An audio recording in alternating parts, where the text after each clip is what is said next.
How do the characteristics of a normal distribution differ from those of a binomial distribution, and what implications do these differences have for their use in statistical analysis? The normal distribution is a continuous probability distribution that is symmetric around its mean, often represented by the familiar bell curve. It is characterized by two parameters, mean and standard deviation, sigma, which define the curve's center and width, respectively.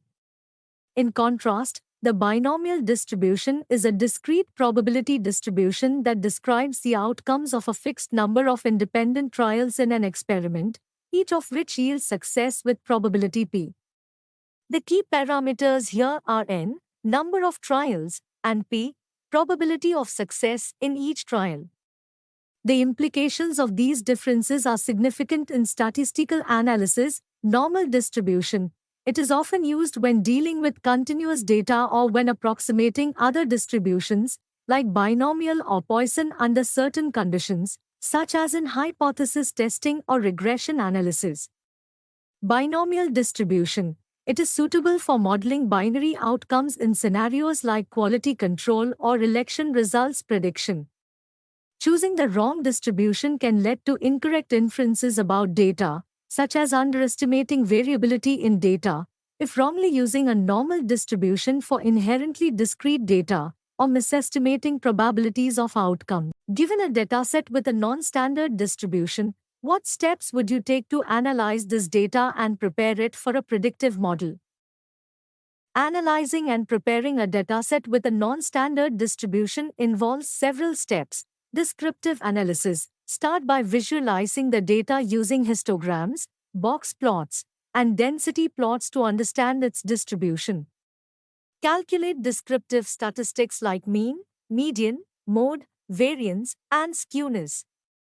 Transformation. If the data is highly skewed or has extreme values, consider transforming it, example, using logarithmic, square root, or box-Cox transformations, to approximate a normal distribution, which many models assume.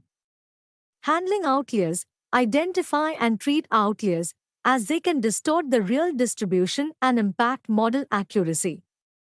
Normalization standardization. Scale the data to ensure that the model isn't unduly influenced by the scale of different features. Model selection. Choose a predictive model that aligns with the data distribution. For example, non-parametric models can be a good choice for non-standard distributions. Critically assess how the choice of distribution affects the performance and interpretation of results in a statistical model. Can you provide an example where the wrong assumption about data distribution led to significant errors in conclusions? The choice of distribution critically impacts the model's ability to accurately reflect the underlying data and predict outcomes. Assuming the wrong distribution can lead to biases in parameter estimates and prediction errors. Example: during the financial crisis of 2008, many financial models, like the Gaussian-Coppola model used to price collateralized debt obligations, CDOs, assumed that changes in financial markets follow a normal distribution. However, market movements were in reality more leptochaotic, having heavy tails, meaning extreme changes were more common than predicted under a normal distribution. This incorrect assumption led to underestimating the risk of extreme losses, contributing significantly to the financial industry's failures to anticipate the magnitude of risk, resulting in massive financial losses.